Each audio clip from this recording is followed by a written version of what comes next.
Bonjour Monsieur Lo, bonjour Monsieur Haroul. Bonjour, ni hao.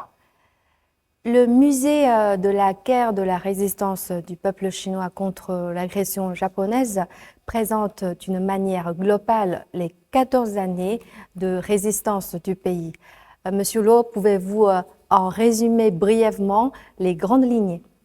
中国人民抗日长达14年， Le peuple chinois a mené une guerre de résistance contre l'agression japonaise durant 14 longues années, soit 5098 jours et nuits. Sous la bannière du Front uni national contre l'agression japonaise, initiative portée par le Parti communiste chinois, notre peuple a livré un combat héroïque tout au long de ces 14 années. Dans l'histoire de la guerre mondiale contre le fascisme, la coexistence de ces deux théâtres d'opération, le front régulier et le front arrière, constitue un phénomène unique propre à la Chine. Le Parti communiste chinois a joué un rôle central, tel un pilier inébranlable, dans la direction de la lutte du peuple. La guerre de résistance de la Chine a constitué le principal théâtre oriental de la guerre mondiale antifasciste. Telle est notre position fondamentale. 抗战是世界反法西斯战争的东方主战场，这是我们基本的看法。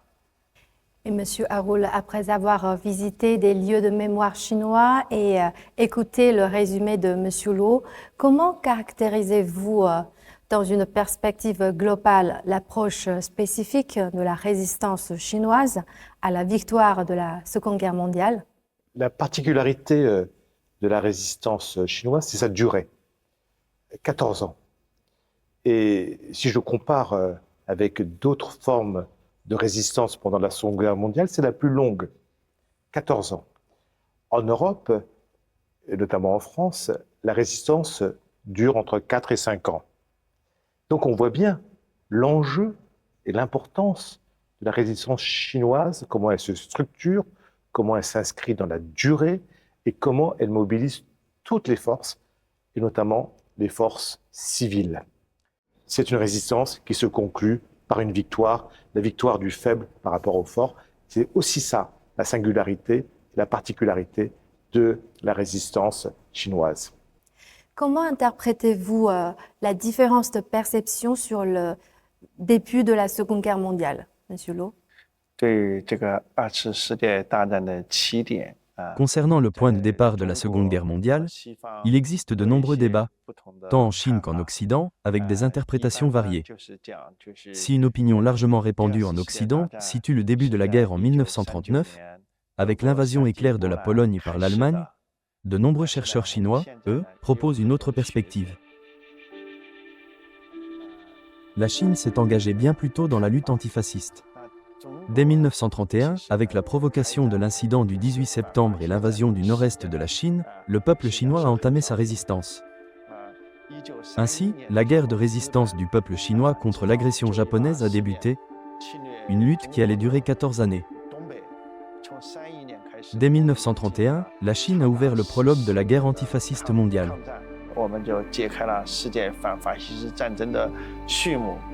En effet, en Europe, on pense que la guerre commence en 1939 avec l'invasion de la Pologne par l'Allemagne nazie. Mais vous avez tout à fait raison.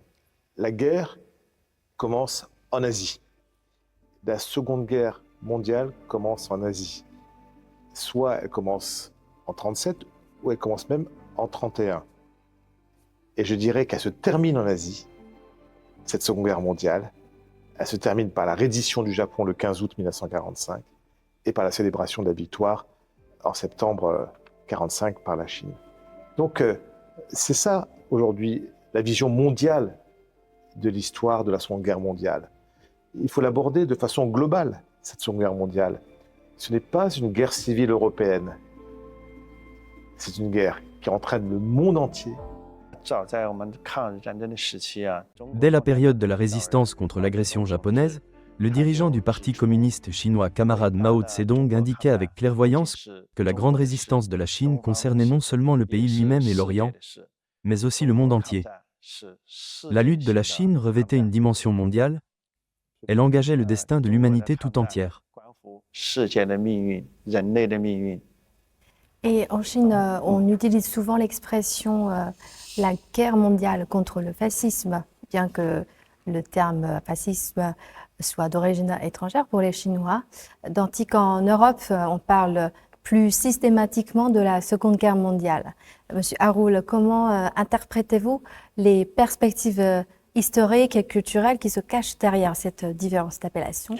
Je pense que 80 ans après la fin de la guerre, on arrive aujourd'hui à ce que j'appelle un stade de dépassement.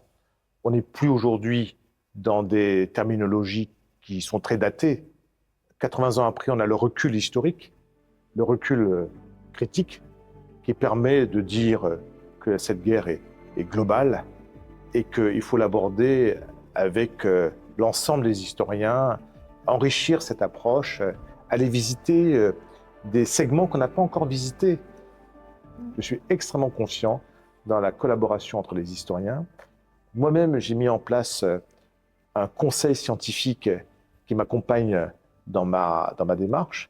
Et dans ce conseil scientifique, j'ai associé des historiens français, européens et internationaux. Et je trouverais tout à fait légitime qu'un historien chinois rejoigne le conseil scientifique du mémorial de Caen. L'ordre international né des cendres de la guerre est porté par l'ONU depuis 80 ans, repose sur le multilatéralisme que la Chine et la France soutiennent activement. En quoi ce multilatéralisme vous semble-t-il toujours pertinent pour répondre aux défis d'aujourd'hui, Monsieur Haroul? Le multilatéralisme est fondé sur le droit international. Et l'avenir des nations repose sur le respect du droit international. La France et la Chine ont un point en commun, du Conseil de sécurité des Nations Unies. C'est une responsabilité. Donc oui, l'équilibre entre les nations, au moment où tout cela est très fragile, l'équilibre entre les nations repose sur le respect du droit international. Et donc, c'est la responsabilité des grands pays membres du Conseil de sécurité d'être actifs pour faire respecter le droit international et, au-delà, faire respecter l'ensemble des conventions internationales. Et le concept la communauté de destin pour l'humanité, initié par le président chinois, rejoint une aspiration universelle à un monde pacifique et prospère. Les leçons de la Seconde Guerre mondiale nous enseignent que notre destin est lié. Comment, selon vous, des institutions comme le vôtre peuvent-elles concrètement faire vivre cet idéal et aider à construire, surtout auprès des jeunes, cette conscience de destin commun? Le concept de communauté de destin repose sur le respect du droit international. La principale priorité de nos musées d'histoire, c'est l'éducation à la paix. Donc, nous avons une mission pédagogique, notamment en direction des plus jeunes, et la grande fierté du mémorial et de son directeur, c'est d'accueillir plusieurs centaines de milliers de scolaires pour justement transmettre l'histoire et participer à cette éducation à la paix. À mon avis, l'histoire de la Seconde Guerre mondiale démontre avec force que l'humanité partage un destin commun.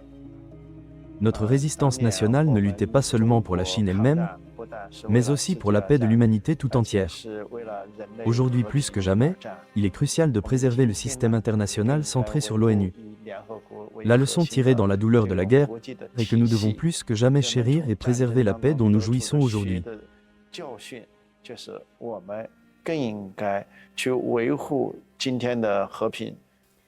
Merci à nos deux directeurs. Merci beaucoup. Je vous remercie et j'espère vivement que nos échanges et coopérations sauront se multiplier à l'avenir.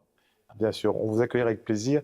Et je pense que autour de la question de la résistance européenne, résistance chinoise, il y a une très belle exposition qu'on peut faire ensemble.